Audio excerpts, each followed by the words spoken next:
मेरे प्यारे छात्रों, सृजन क्लासेस के इस वीडियो लेक्चर में आप सभी का बहुत बहुत स्वागत है।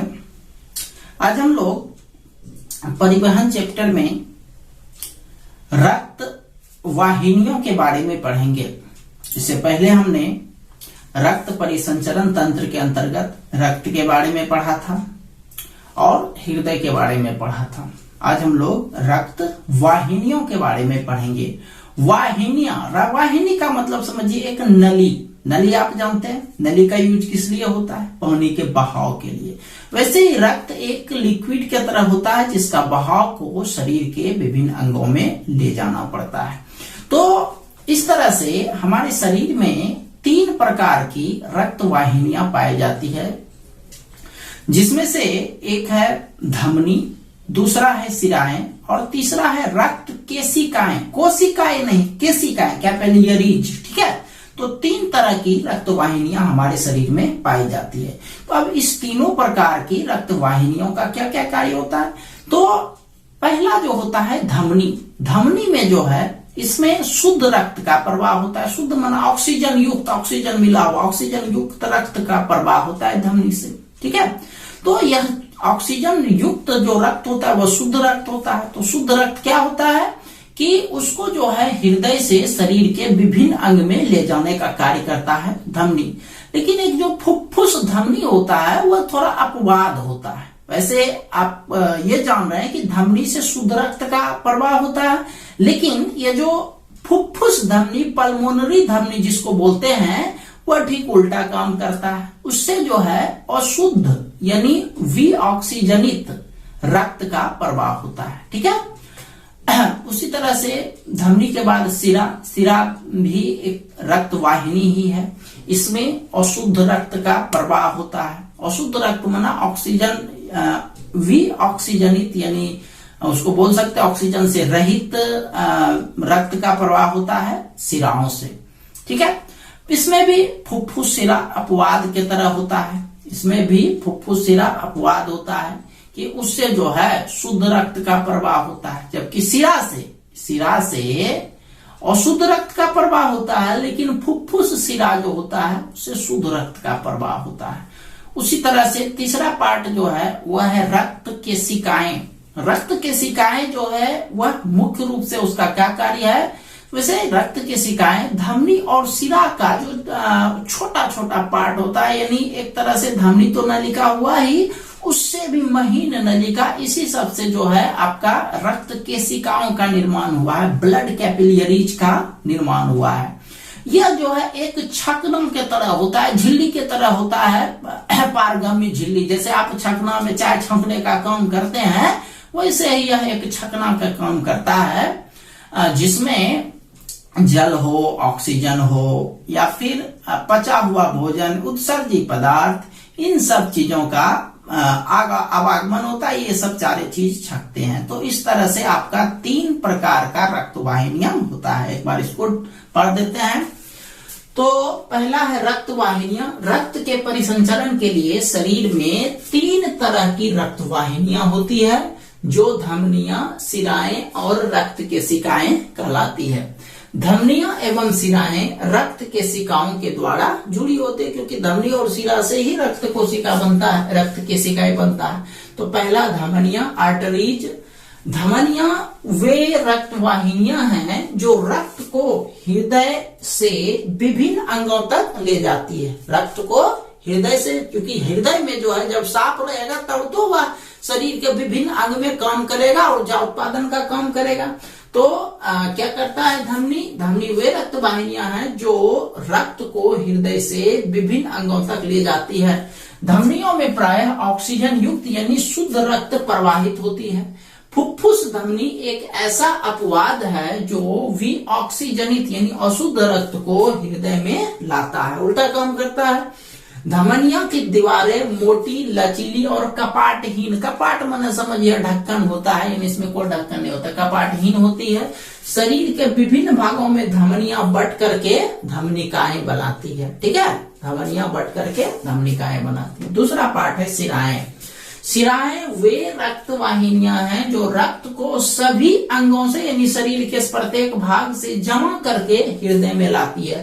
तो जमा करके लाने का मतलब है विभिन्न भाग में रक्त अशुद्ध हो चुका है, अशुद्ध रक्त को यह लाता है। इसलिए इसमें प्रायः ऑक्सीजनित यानी अशुद्ध रक्त प्रवाहित होती है। अब इसमें भी एक अपवाद हो गया, फुफ्फुस शिराएं अपवाद हैं जो ऑक्सीजन युक्त यानी शुद्ध रक्त को फेफड़े से हृदय में ले जाने का कार्य करता है। आप देखो ऊपर वाला भी फुफ्फुस धमनी था, फुफ्फुस धमनी एक ऐसा अपवाद है जो अशुद्ध रक्त को हृदय में लाने का कार्य करता है, और यह भी वही करता है, लेकिन इसमें उल्टा है कि फुफ्फुस शिराएं, इसमें अपवाद जो है फुफ्फुस शिराएं हैं जो ऑक्सीजन युक्त रक्त को फेफड़े से हृदय में ले जाती है। ठीक है, ये अपवाद के तौर पर याद रखना है।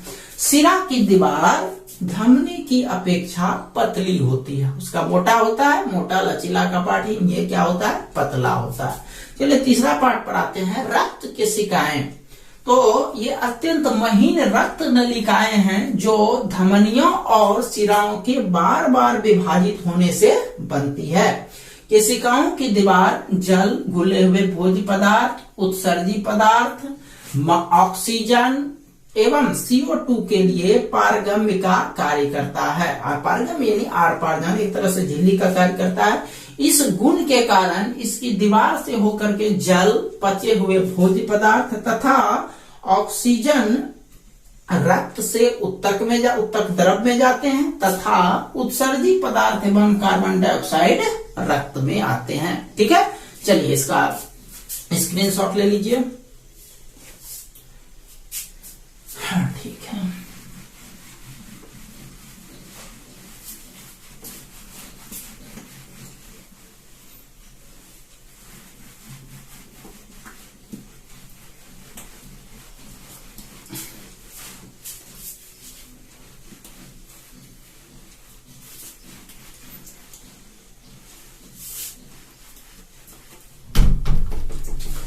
चलिए चलते हैं नेक्स्ट पॉइंट, लसिका पर, जो मानव परिसंचरण तंत्र का बहुत ही महत्वपूर्ण भाग है लसिका।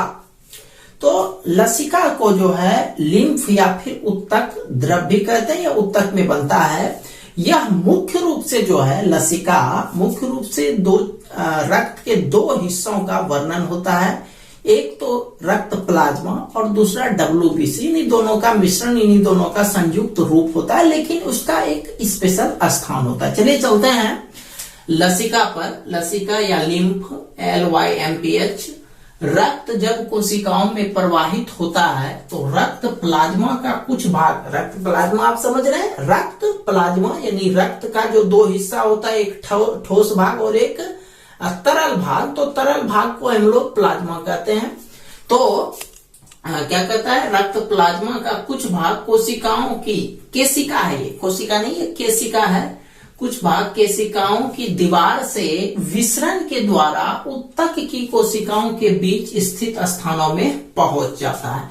मतलब क्या हुआ कि केशिका से गुजरते हुए प्लाज्मा कहाँ पहुंच जाता है, उत्तक में पहुंच जाता है। ठीक है, उत्तक में जो स्थित स्थान होता है वहां पहुंच जाता है। इस विसरण के समय रक्त की श्वेत रक्त कोशिकाएं लचीली होने के कारण कोशिकाओं की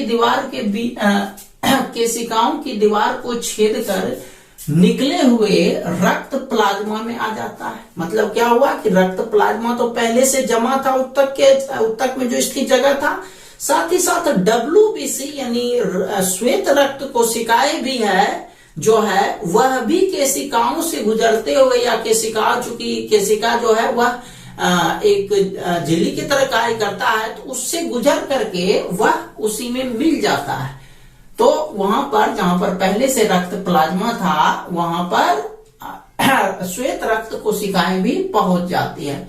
इसी रक्त प्लाज्मा एवं WBC यानी श्वेत रक्त कोशिका के संयुक्त रूप को लसिका या लिम्फ या फिर इसी का एक नाम है उत्तक द्रव कहते हैं। ठीक है, तो उत्तक द्रव मुख्य रूप से WBC यानी श्वेत रक्त कोशिका और प्लाज्मा का एक मिश्रण हुआ। तो यह दोनों मिलता हर एक जगह नहीं है, हालांकि जो भी रक्त होते हैं तो रक्त में तो सारे चीज एक साथ होते हैं, चाहे वह प्लाज्मा हो, चाहे वह श्वेत रक्त कण, लाल रक्त कण और प्लेटपस, ये सारे जो है एक साथ होते हैं। लेकिन उसमें से कुछ भाग जो है छन करके उत्तक के बीच स्थित स्थान में जमा हो जाते हैं। वो छनते कहां पर है? वह छनते हैं केशिकाओं में। तो केशिकाओं से छन करके उत्तक के बीच जो कोशिका होती है वहां पर जो स्थान रहता है वहां पर ये दोनों छन करके आ जाते हैं। इन्हीं दोनों के मिश्रित रूप को, इन्हीं दोनों का मतलब किस चीज से है? प्लाज्मा से, रक्त प्लाज्मा से और WB से, श्वेत रक्त कोशिकाओं से। इस दोनों के सम्मिलित रूप को हम लोग क्या कहते हैं? उत्तक द्रव कहते हैं, या लिम्फ कहते हैं, या लसिका कहते हैं। तो अब लसिका का जो है हमारे शरीर में कार्य क्या होता है? लसिका जो है इसमें हीमोग्लोबिन होता नहीं है, तो इसका मतलब निश्चित तौर पर यह लाल नहीं होगा, यह रंगहीन या फिर यह हल्का पीला होता है। क्या होता है? रंगहीन या फिर पीला होता है। तो देखिए इसमें होता क्या है, इसमें ऑक्सीजन, पचे हुए भोजन तथा हार्मोन हमेशा उत्तक कोशिकाओं में विसरित होते रहते हैं। साथ ही साथ उत्तक की कोशिकाओं से कार्बन डाइऑक्साइड, जल तथा उत्सर्जी पदार्थ लसिका में विसरित होते हैं। तो ये हो गया लसिका। नेक्स्ट पॉइंट है रक्तचाप या फिर रक्त दाब, या फिर इसको ब्लड प्रेशर कहते हैं, BP कहते हैं। रक्त दाब पर ज्यादा ध्यान नहीं देता है, जनरल लैंग्वेज में लोग ब्लड प्रेशर बोलते हैं। तो देखिए ब्लड प्रेशर क्या होता है कि हमारा शरीर जो है, हमारे शरीर में जो शुद्ध और अशुद्ध रक्त है दोनों का प्रवाह होते रहता है।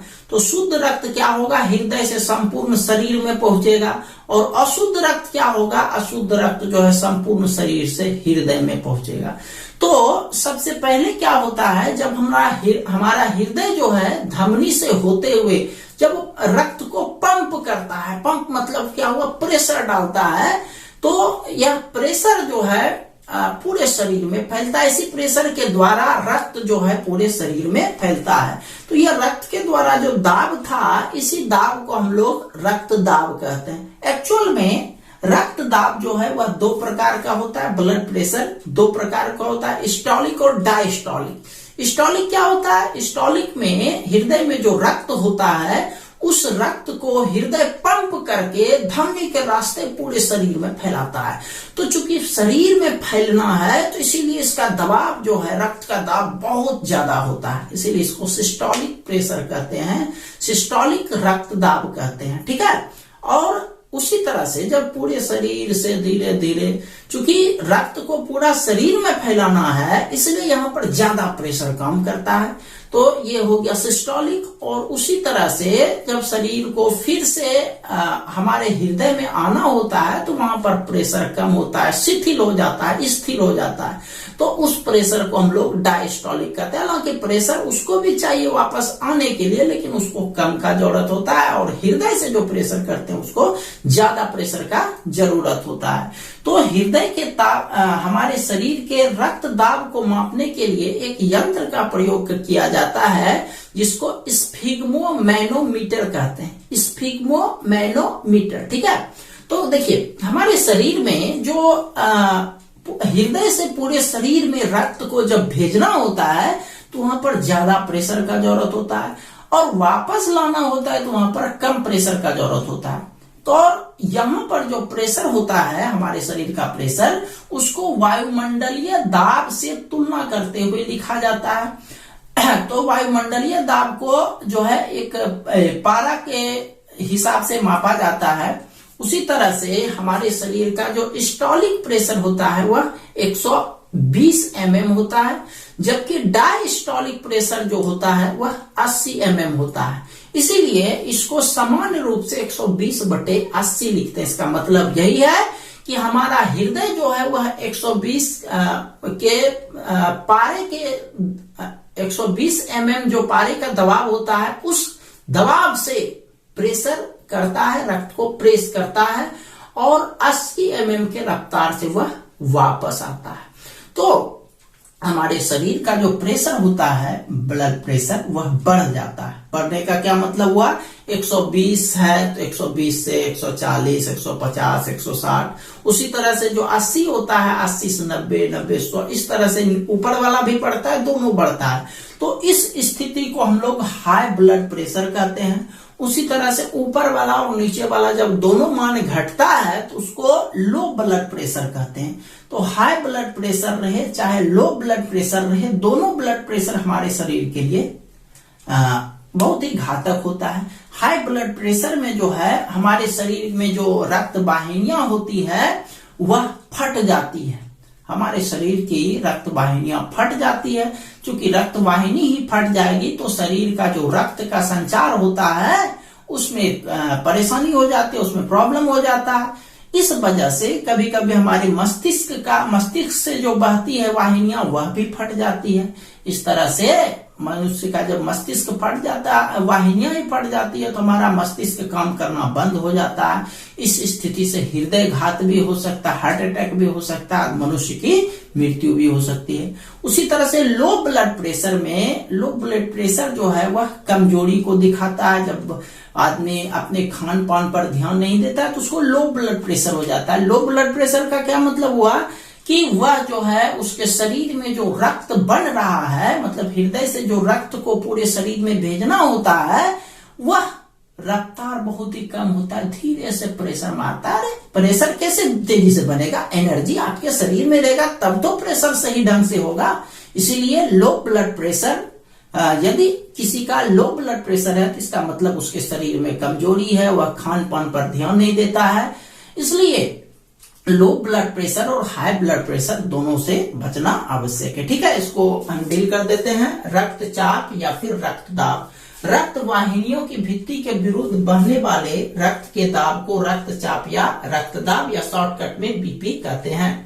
हृदय, फुफ्फुस, धमनी तथा महाधमनी के दाब में रक्त के उच्च दाब के साथ पंप करते हैं, जिसे संकुचन दाब या सिस्टोलिक दाब कहते हैं। बताया था आपको कि हृदय से जो दाब जाता है, हृदय से पूरे शरीर में रक्त को भेजने के लिए जो दाब दिया जाता है, पंप किया जाता है रक्त को, उसको सिस्टोलिक कहते हैं। इसका दूसरा नाम संकुचन दाब भी है। तथा हृदय के शिथिलन के दौरान, यानी रक्त को फिर से वापस आने के दौरान, न्यूनतम दाब शिथिलन दाब या डायस्टोलिक दाब कहलाता है। किसी व्यक्ति के रक्त दाब को वायुमंडलीय रक्त दाब से तुलना करते हैं, जिसे पारा के मिलीमीटर स्तंभ द्वारा व्यक्त किया जाता है। वायुमंडलीय दाब जो है वह पारा के मिलीमीटर स्तंभ के द्वारा व्यक्त किया जाता है। एक वायुमंडलीय पारे का दाब जो है वह 76 मिलीमीटर होता है। खैर, मनुष्य का सामान्य सिस्टोलिक दाब पारा का 120 मिलीमीटर तथा डायस्टोलिक दाब पारा का 80 मिलीमीटर के बराबर होता है। ठीक है, इसे प्रायः 120/80 लिखा जाता है। मनुष्य के रक्त दाब को मापने के लिए एक विशेष यंत्र का उपयोग होता है, जिसे स्फिग्मोमैनोमीटर कहते हैं। ठीक है, चलिए इसका एक स्क्रीनशॉट ले लीजिए। चलिए, तो आज जो है इतना ही रहने देते हैं। मिलते हैं हम लोग कल एक नए वीडियो लेक्चर के साथ। तब तक के लिए आप सभी का बहुत बहुत धन्यवाद।